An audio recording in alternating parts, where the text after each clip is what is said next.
I love movies. Gosh, I love movies. We come to this place for magic. I watch a lot of movies. You do? Yeah, I watch about a movie a day.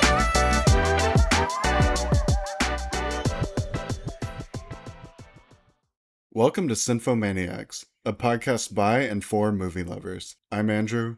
And I'm Peyton. And today we're talking Supergirl. But first, we're going to briefly discuss what else we've been looking forward to lately in a segment we call Added to watch list. One that's been making waves lately is Digger, which we actually just saw the trailer for ahead of another movie we'll talk about in our next segment. But this was the craziest trailer I have ever seen in my life. It was an extended fan cam of Tom Cruise throughout his career. And it went on for 90 seconds, it felt like, before it got to anything to do with the actual movie. I have never seen anything like this. I knew it was going to be about Digger because I had already seen some buzz around this upcoming movie, but my jaw was on the floor when this happened. This was crazy. It's such a strange trailer. I've never seen one quite like this. You know, we've seen trailers for an Avengers movie where they show the previous movies, but I've never seen one that just advertises the actor like this. They advertised like 30 different movies he's been in throughout his career, and then they list them at the end and tell you to rent them. It's so weird. This is the newest movie from Alejandro González Iñárritu, the Oscar-winning director of Birdman and The Revenant. And we really haven't seen much of this movie at all. We know just enough to know that Tom Cruise is in it and that he's wearing a lot of prosthetic makeup, and that's about it. The last time I remember him wearing a lot of prosthetic makeup is Tropic Thunder, which is one of my favorite Cruise performances, so I'm already excited. I'll go out for anything Tom Cruise, and they really are selling this like it's Tom Cruise, the movie. They've been calling their shot so early, like this is the movie that's going to win Tom the Oscar. He doesn't have one? He does not. I don't know why, I just assumed. Wow. And they are going full throttle like this is Tom Cruise, the movie. So I'll see it. Sounds like a blast. This also stars Sandra Huller, Riz Ahmed, John Goodman, Jesse Plemons, Sophie Wilde, Emma Darcy, Bern Gorman, and Michael Stuhlbarg. This is gonna be insane. We also got the announcement for a new family horror movie, Friday the 13th. This is a Paramount animated movie from Dan Trachtenberg, who directed Prey and Predator Badlands. I've enjoyed pretty much everything he's done, so I think this will be fun. Keeping in theme with the topic of this episode, we're also excited for Clayface, which just dropped a teaser trailer recently. This one comes out in October and is actually going to be a horror take on the character. So it's safe to say I'm super, super stoked for this. This is also a DC movie in the new universe that James Gunn is building. It's directed by James Watkins, who did the American remake of Speak No Evil, which actually is a lot of fun. It's very different from its European counterpart, but for once in a way that actually makes for an enjoyable movie. There's a part early on that really is a nothing burger overall, but I love, where James McAvoy just drags the hell out of a deck chair, and it just sets the tone immediately and makes me laugh every time I think about it. But he also directed Eden Lake, which is an insane horror movie. If you guys haven't seen that, if you're down to be depressed for a day, I would definitely check that one out. Clayface will star Tom Rhys-Harries as the titular character, and we'll also have Naomi Ackie, so really exciting to see her here. And it's written by one of the new kings of horror, Mike Flanagan. Which, what? Why is that not being advertised everywhere? I didn't know that until you told me right before we started recording. And I have to assume they tried to get him to direct too, but he stays very busy. He has The Exorcist and Carrie coming out soon. The teaser doesn't give away too much about the plot, and Clayface is a character that I've only seen in Harley Quinn, the animated series on HBO. So I'm very intrigued by a horror take on this, especially for a DC comic movie. I know Doctor Strange and the Multiverse of Madness kind of dipped its toe in the genre, but it'll be really neat to see them just dive in the deep end. Doctor Strange was another one with Scott Derrickson, where they took a director known for mostly smaller, mid-sized horror movies and had him direct a big superhero movie. Hopefully Clayface leans a little more into the horror than the Doctor Strange movie did. I've only seen him in the Lego Batman games, so I'm coming into this fairly fresh. This next section is something we call Remove from Watch List, where every week we try to chip away just a little bit at some of the movies that Andrew wants to watch on Letterboxd. Andrew, what's that list at right now? 57,946. We're getting closer. We get to see an early screening of the new movie from Annapurna and A24, The Invite, directed by Olivia Wilde. This one also stars Olivia, as well as Seth Rogen, Edward Norton, and Penelope Cruz. And because of those four names alone, I've been very excited for this since it was announced.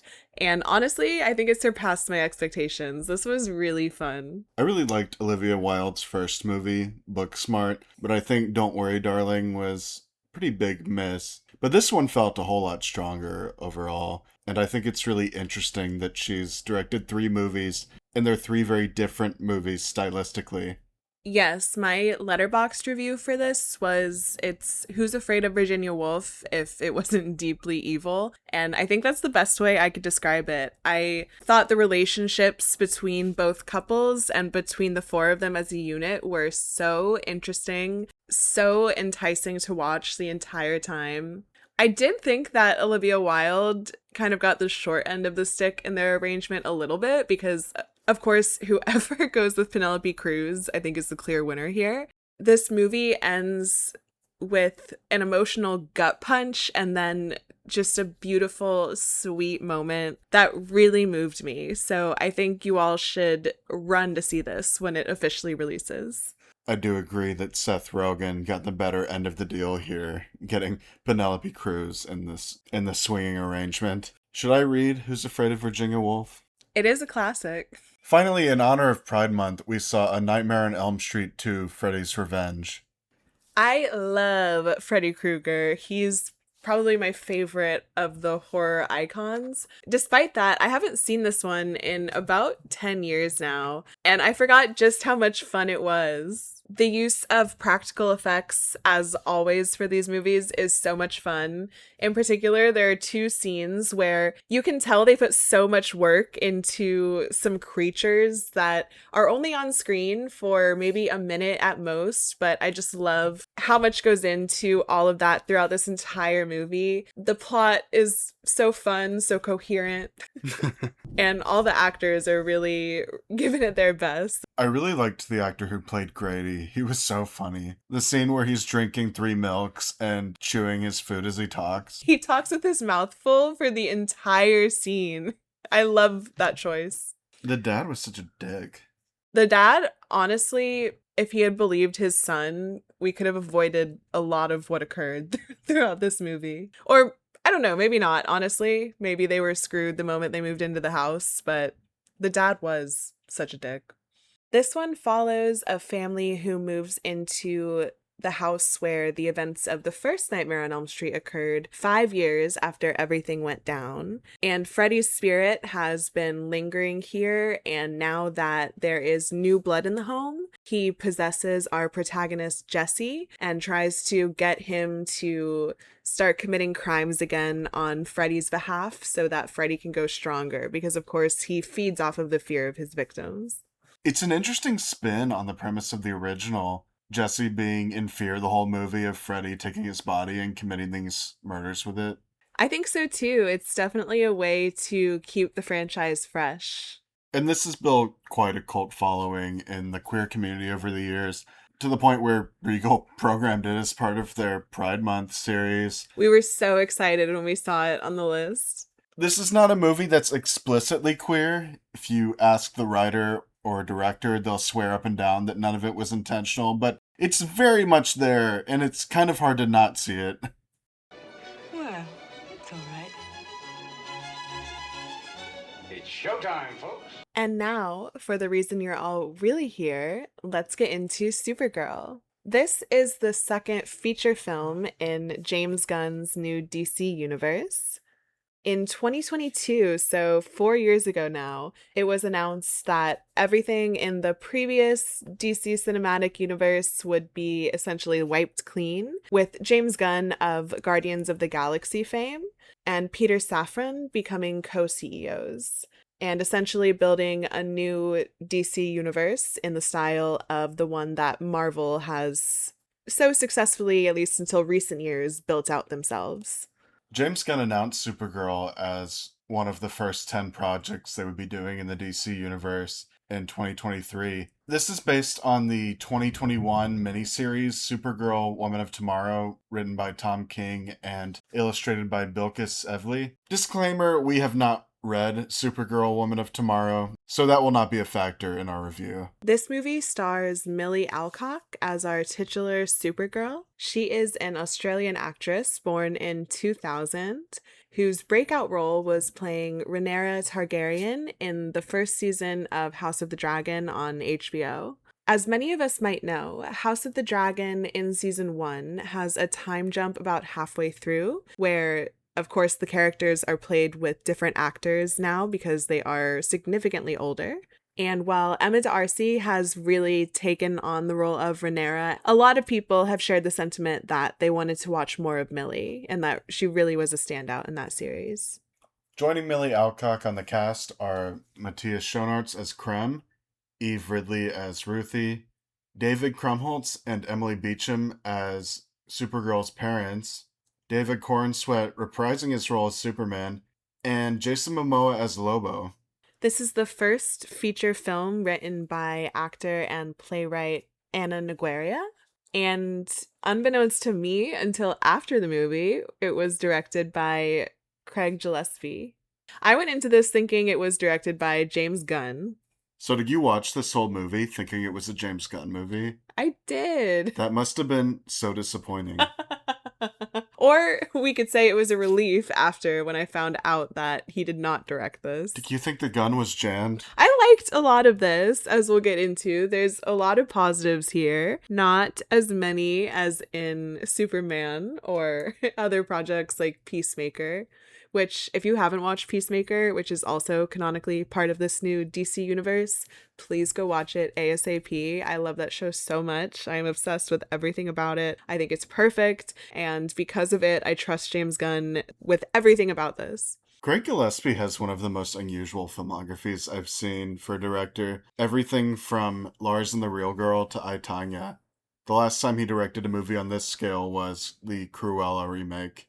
Hearing those movies makes this even more of a letdown, honestly. Were you a big Cruella head? I'm a big Emma Stone head and was a big Lars and the Real Girl head back in the day. So James Gunn may not have written or directed this movie, but it seems pretty clear that Guardians of the Galaxy was on their mood board with this one. We're in space for a lot of this one instead of in Metropolis, like we were for most of Superman. And yeah, I think every time we get to a new planet, it seems we've stepped into a new Guardians of the Galaxy film. And every planet somehow has evolved to look a lot like Earth. Why do you have a 7-Eleven in space? So we can get cool shots of her sipping Slurpees. All right, from here on out, we're going to get into spoilers. So here's your warning. So we first start off with Supergirl, where we left her in Superman. She's traveling around the universe basically on a pub crawl.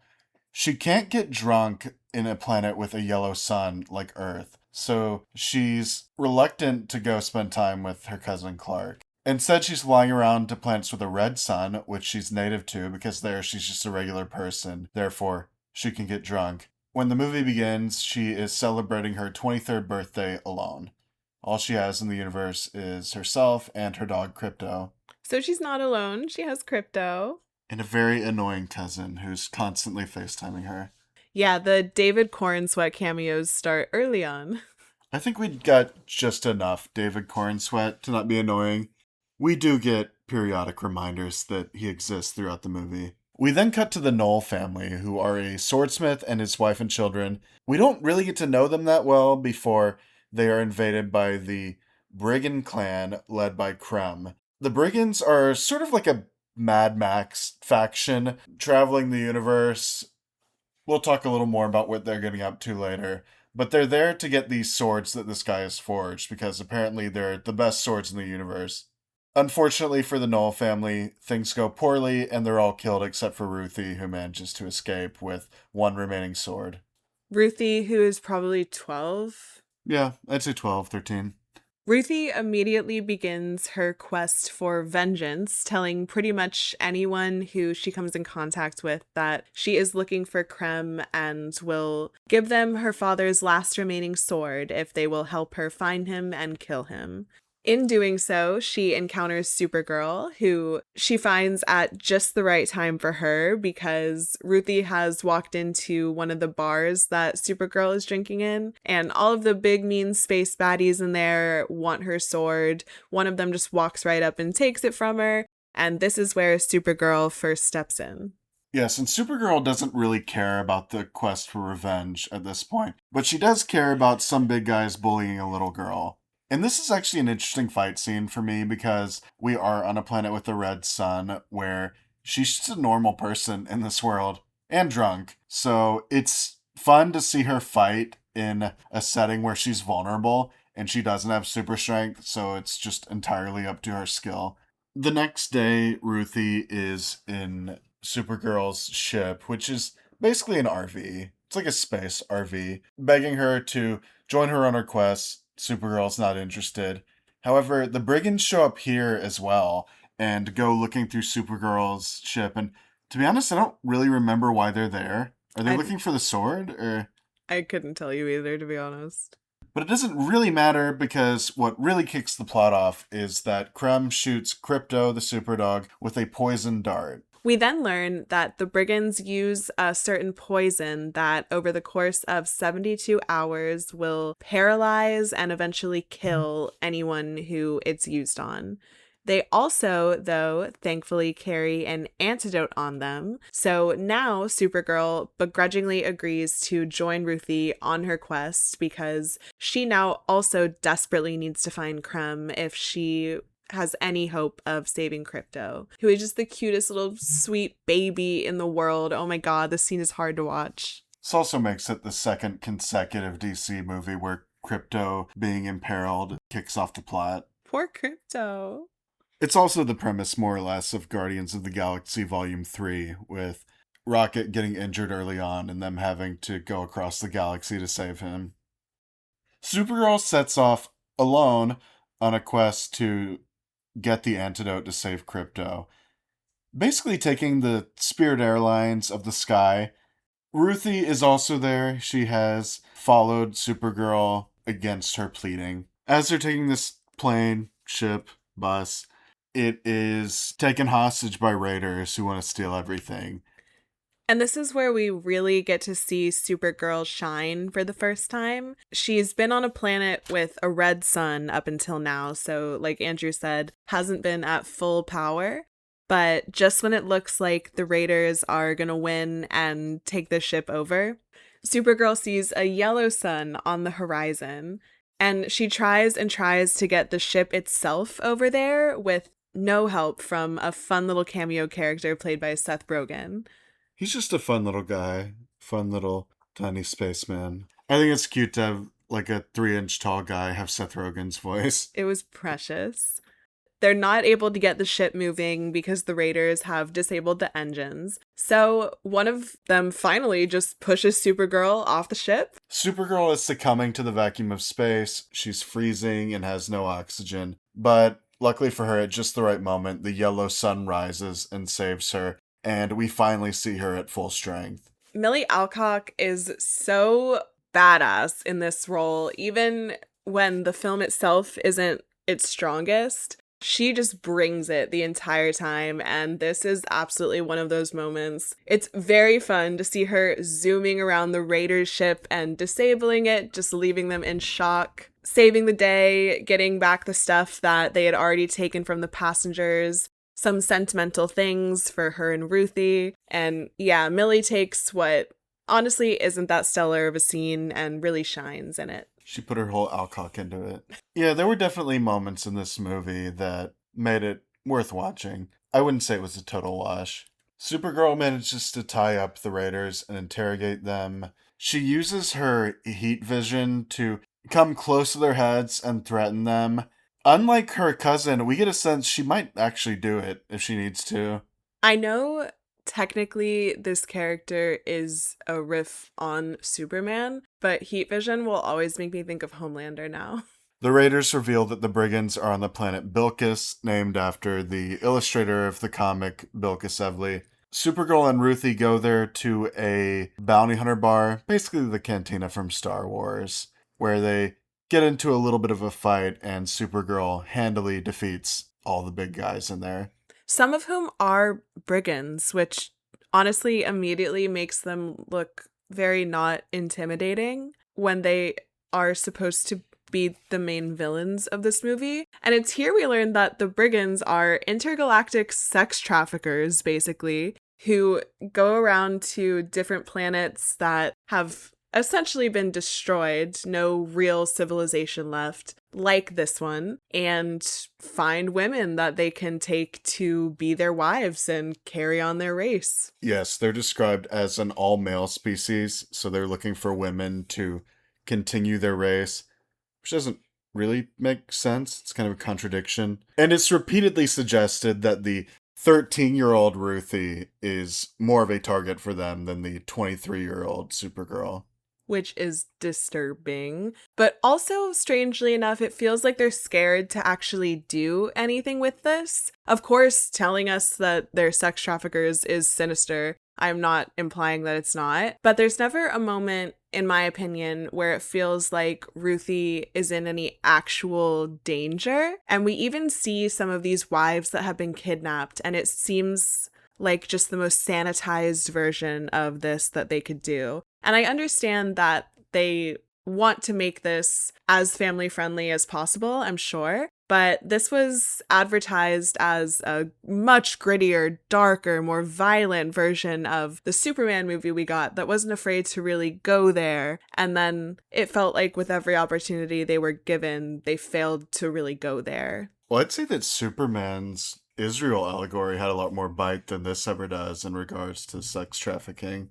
I agree, and the people behind that movie can deny it all they want, but that is so poignant and came out at such a perfect time. And unfortunately, like you said, nothing here touches that. It's also in this bar where we first meet Lobo, played by Jason Momoa. He is an immortal bounty hunter, looks vaguely like a vampire with dreadlocks. Or a Kiss band member. And he's really not here for any purpose, I think, barring a couple of laughs, and so we can say Jason Momoa is here and still part of the DCU. I think he's here for the purpose of he's friends with the CEO of DC Studios now. There may not be a reason for Lobo to be in this movie, but I would say Jason Momoa does a lot with what he's given. He's pretty much wearing a muscle suit, kind of like what Ron Perlman wore in Hellboy. It looks a little silly, but I think he does well with the material. He's kind of playing him like a biker Beetlejuice. I thought it was a fun take. I think biker Beetlejuice is exactly what he was doing. That's the perfect description. In some ways, it's a closer fit for Jason Momoa's personality than Aquaman ever was. Supergirl and Ruthye talk to the bar owners, who reveal that their daughter has been taken by the brigands. They think they're going to be helped by this couple, but they're betrayed by the couple, who reveal that they're going to trade Supergirl and Ruthye for their daughter. Their daughter has been kidnapped by the brigands, and Krem and team have apparently told them that they'll do a 2-for-1 trade, these two girls for their daughter. So they drug Supergirl and Ruthye. Supergirl, being on a planet with a yellow sun right now, doesn't fully pass out. It's just made a little sick to the tummy from it. There is kind of a cute gag here where she asks for milk because that'll help coat her stomach from the poison. And they're able to give her some, and then she asks what kind of milk is it, and the camera swings around to show us some strange caterpillar-looking bug. The brigands touch down on the planet, coming to cash in on their trade, and we get a fairly fun fight scene between Supergirl and the brigands where she's sort of nauseous and eventually throws up. And again, though, she's taking these guys out. They just are not intimidating villains, except for Krem, who That's honestly just an ode to the performance the actor is giving, because he doesn't do much aside from shoot Krypto, which is horrible. And again, we're told that he is this horrible person that's committed all of these monstrous deeds, but he's just not really doing much in this fight until we get to the very end. Yeah, Krem is kind of a nothing role. We don't really get to know that much about him, and he has sort of an interesting design with these like metal balls all over his face. But even then, that kind of covers up Matthias's performance. So overall, not a great villain. Once this fight is finished and much of what's even left of this city is even more rubble, because the trade didn't go as promised, Krem decides that the couple and their daughter are going to be killed. And honestly, from the start of this scene, I didn't think that that was going to happen. So this is one moment where I will give it to the movie that they go there with it. The couple and their daughter's throats are all slit by Krem. It's a very dark moment and, of course, has a pretty big effect on Supergirl, who watches it happen. I'm going to be honest, I don't even remember this scene. And I was not in the bathroom. Well, this scene causes Supergirl to leave Ruthye on this planet as she continues the quest, because she has just seen firsthand what these people really are capable of, and knows that if they continue this, there's a good chance that Ruthye might not make it out alive. Supergirl hitches a ride to the planet that the brigands have escaped to, but she finds out that they have strategically gone to a planet that's between a yellow sun and a green sun. And just like a yellow sun gives her strength, a green sun, like kryptonite, takes it away. She's put in this really painful, almost purgatory, where she's not fully weakened enough to die, but also is just terribly sick by the effects of the green sun. Ruthye finds her just in time and is able to drag her away to a cave, so the sun is no longer shining on her. But like Andrew said, that's keeping her in this place of pure pain, essentially. While Supergirl is in the cave, we get flashbacks to her backstory. Here it's revealed to us that during the destruction of the planet Krypton that we learned about in Superman that just came out a few months ago, Supergirl / Kara's dad had actually created a force field that was able to be activated around Argo City, where they and hundreds of other people lived, and actually keep them and their community safe from the planet's destruction. So while everything else crumbled around them, for years after this, they were safe. Or at least they thought they were. This is further evidence that Bradley Cooper's Jor-El character from Superman was a uniquely radical Kryptonian. It was not the common opinion that they should send their children to other planets to conquer the race and become gods. The Kryptonians who escaped in Argo City continue on pretty peacefully for several years. Supergirl is born after 8 years and grows up in this floating city. They eventually realize that when Argo City tore off of Krypton, they ripped open this kryptonite mine, and the kryptonite has been poisoning their soil, and so they're all slowly dying, including Supergirl's mother, who passes. However, silver lining, it is during her mother's funeral where she first encounters Krypto. Crazy name for like in this context. David Krumholtz is playing her father, Zor-El, and it was nice to see him in this. I don't think he has any line in English in this movie. I think it's all in subtitled Kryptonian. Zor-El decides to send Supergirl off to Earth to live with her cousin so that she can continue on the Kryptonian race and not die with the rest of them. And unlike Superman's parents, he tells Supergirl to be good to the planet she goes to do what is just, and to help the people, not to take over. Yes, don't take on concubines and try to become the ruler of Earth. So, Supergirl meets her cousin, who's kind of a dork. Once she's exposed to the yellow sun, begins to develop powers, which are a little overwhelming for her, although Krypto seems to love it. But she struggles to adapt to Earth. She feels very alone. She feels like no one can really understand her as being one of the last two people of her species. So she resists putting on the Supergirl suit and becoming a superhero in the way that her cousin Clark has become Superman. Basically leaves Earth as much as she can to go on binges like where we meet her at the beginning of this movie. Once we've learned more about her, we flash back to Ruthye, now once again trying to continue her mission on her own. But unfortunately, she's almost immediately captured and taken to Krem's ship. But fortunately for her, she is placed in a cell right next to none other than Lobo. Always nice to get a few more Lobo scenes, even if they have no relevance to the plot. Yeah, because it's actually not that fortunate for her that he's there. She's able to get out entirely on her own. She overpowers one of the brigands. So again, such scary enemies, huh? Actually fortunate for Lobo. Yes. Because she got him out. And by then, once Ruthye is able to escape, the sun has now switched back to a yellow sun because, again, this planet has a green sun and a yellow sun. And I guess even though our villains thought far enough ahead to bring her here, they didn't think far enough ahead to realize the sun would be yellow pretty soon. So now Supergirl is able to join Ruthye and Lobo in this battle against the brigands. It's interesting how there are multiple points in this movie where Supergirl gets bailed out by the sun. One thing that really bothered me about this movie is, of course, the whole time, Ruthye is on a quest to get revenge against Krem, who murdered her entire family in front of her and is an intergalactic sex trafficker. It's heavily implied throughout the film that he's committed acts of sexual violence himself. He is keeping women in cages, and Ruthye wants to kill him. And the whole time, Supergirl is like, no, you can't do that. It'll be with you forever, this evil act. I'm sorry. I don't think it's an evil act to kill this guy. I think it is an act of good. It would do good to the universe to remove this presence. And this is another point where the fact that they didn't go farther into this pedophilic sex trafficking plot sort of undercuts it, because, like, Ruthye being captured by Krem, that should be scary. Like, it should be scary when the 13-year-old is kidnapped by him, and it's just not. No, she gets out immediately.